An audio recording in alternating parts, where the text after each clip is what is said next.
Well, so this is the second part of the previous video regarding the Festival of Lords, the Festival of Purim. So I would like to start with giving this one context about Jewish religious festivals.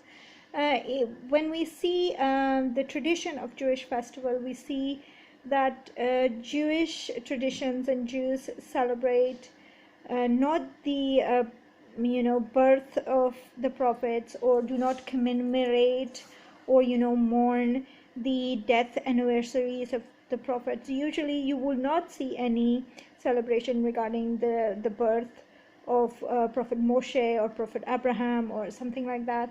So basically all the Jewish festivals revolve around incidents or things happening in history, and miracles, in fact not things, actually miracles happening to the Jewish people at different historical events and areas. So all the Jewish festivities and celebrations or even mournings revolve around the miraculous things happening in the Jewish history. Passover, when we see Passover, we'll discuss Passover later in another video, but Passover is a festival which sort of commemorates the events happening at Sinai and the liberation of the Jewish people through Moshe Rabbeinu, Moses the prophet, from the captivity and slavery of Egypt.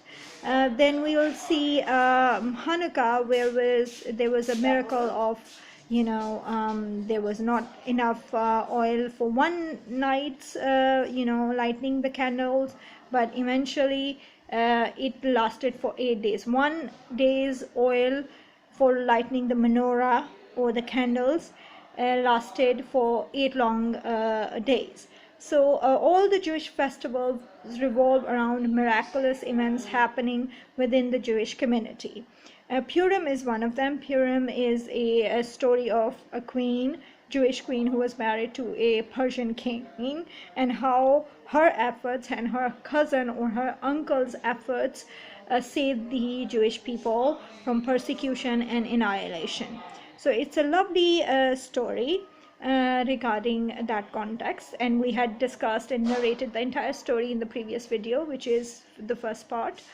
Now in the second part, I would like to point out that how and why Jewish people think that the Jewish religion comes from the mother and not the father. And Purim is one of the testament for that right from the Hawa, Bibi Hawa, and which is also mentioned in the Hebrew text and the Christian text, right from there, that it was Hawa who took the initiative, who ate from the tree of knowledge, rather than Adam doing that first step. So in Jewish tradition, it is said that women, what I have studied and seen, women are the ones who have the critical thinking, who make the major decisions, and who critically analyze situations and events, and interpret the message of God critically and with intellectual and virtuous wisdom. So with virtue and intellect, they sort of comprehend and see things in different light and then make decisions. Jewish men, or men in general, in the Jewish concept, are more masculine, so they do the hard labor and stuff, but the critical thinking, the creation part, the connection part with God is much more concerned with women. When Hawa ate from the tree of knowledge, in Jewish tradition, that's not the ultimate sin. Rather, God, in the Jewish theology, it is said that God wanted Adam and Eve to eat from the tree of knowledge and go to the lowest part of the earth and make it holy with mitzvahs, with good deeds, and test their evil inclination, and then come above that, because living forever in heaven and all that would have not pleased God that much, that now that we are in this world and we are being tested continuously with our temptations and evil inclinations, and yet we every day we pass the test or we fail, whatever, but we sort of evolve and make this world, which is very impure and very not right or good or with evil intention, we sort of cleanse it and make it pure and holy, so that God would come and reside, God's spirit would come down and reside in this world, and call it a home. So Jewish women have played a very important role in many of the Jewish incidents happening throughout. Whether it was Moses' mother who miraculously saved her son and planted him right in the heart of Pharaoh's own home, own palace, own kingdom, right from there, that was her decision as a mother, getting that toddler into that basket and pushing him away, and then asking, Maryam, Musa salam's elder sister, to go see where if the cartage reaches the princess and she gets him alive, and then Maryam advises the Egyptian princess that I have a woman who can nurse her. So this sort of things, these whole critical thinking, this whole knowing the in-depth and the long-lasting impacts of decisions were always in the hands of the Jewish women. Sarah, on the other hand, when we see Sarah and Abraham were very old, and it was Sarah who advised Abraham to take another wife, and perhaps God would give him a son from another woman. And it was her decision that she asked Abraham to marry Hagar, and eventually Hagar and Ishmael became the nation for Muslims, the guiding prophet for the Muslims. And Ishmael and Hagar were in Saudi Arabia, I mean now Arabia, and then it was something else, maybe Arabian Peninsula, I don't know. So it was from there that Arab lineages and the Ishmael lineage of Abraham alayhi salam sort of got into our prophet Muhammad sallallahu alaihi wasallam. So it tells a lot about why Jews think that Judaism comes from the woman, from the mother and not the father, because they say that the most religious and spiritual critical thinking and decision making is done by women and rather than men.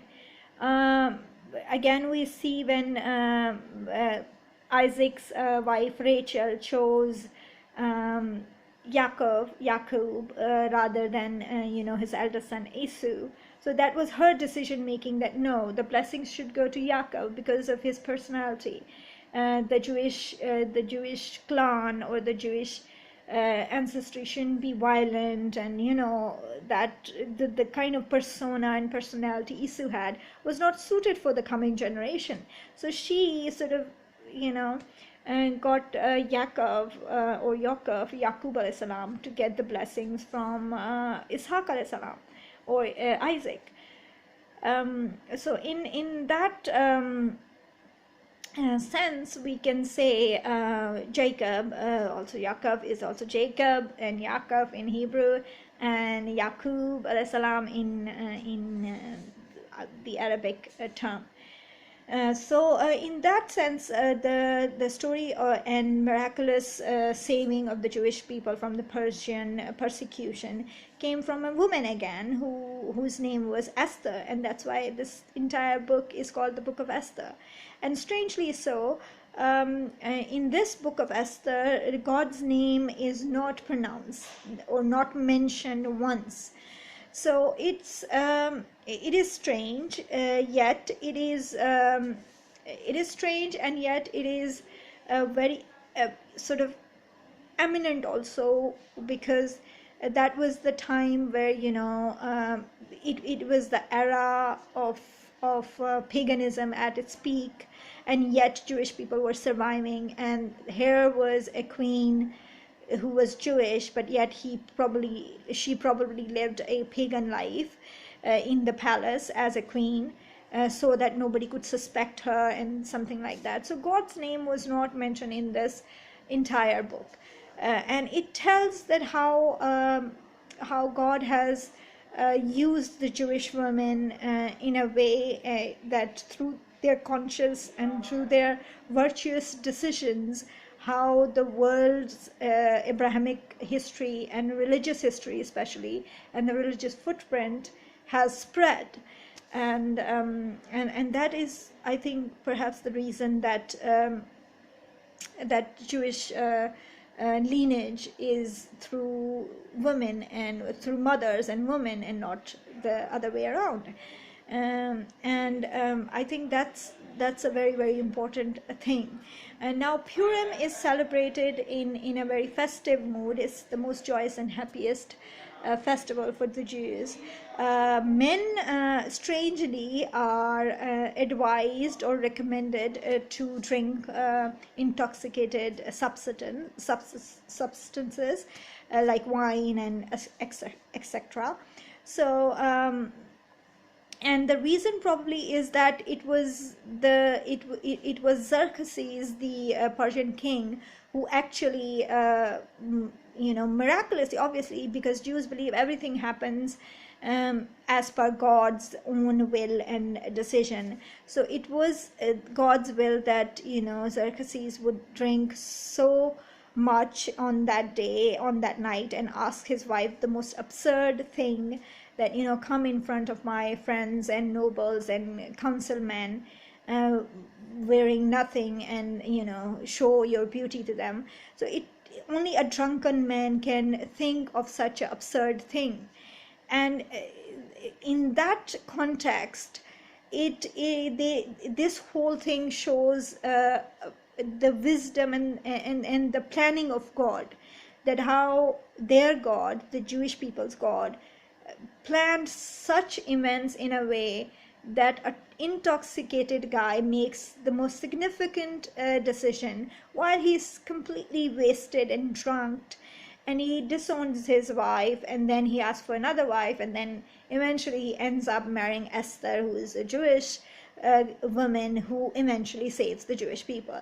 So that's the reason perhaps God sort of advises or commands, you may say, the Jewish men to drink in this time as much as they can, because sometime God's blessing could come in the most intoxicated manner. So I think that shows the God's it shows us the different aspect of spirituality and God's will. So I think that's the lesson that God wants to tell the Jewish people, that sometimes we can never know, that things might be going in a very wrong direction, but eventually they turn out to be good. So an intoxicated man could make the most virtuous decision or most impacting decision that a sane, sober man cannot even make. So this was the second part of the Purim video. I hope to make and discuss other Jewish festival and other Jewish aspect around why Jewish women are considered the source of lineage into Judaism. So we'll discuss further more into that, and also other topics as well. Today is Friday, so there is this another thing that Jewish women carry out every weekend. It's called Shabbat, and it happens sundown Friday till sundown Saturday. So that's a very interesting topic, and the next video probably would be about Shabbat. So I hope you guys look forward and see the videos and comment and suggest. And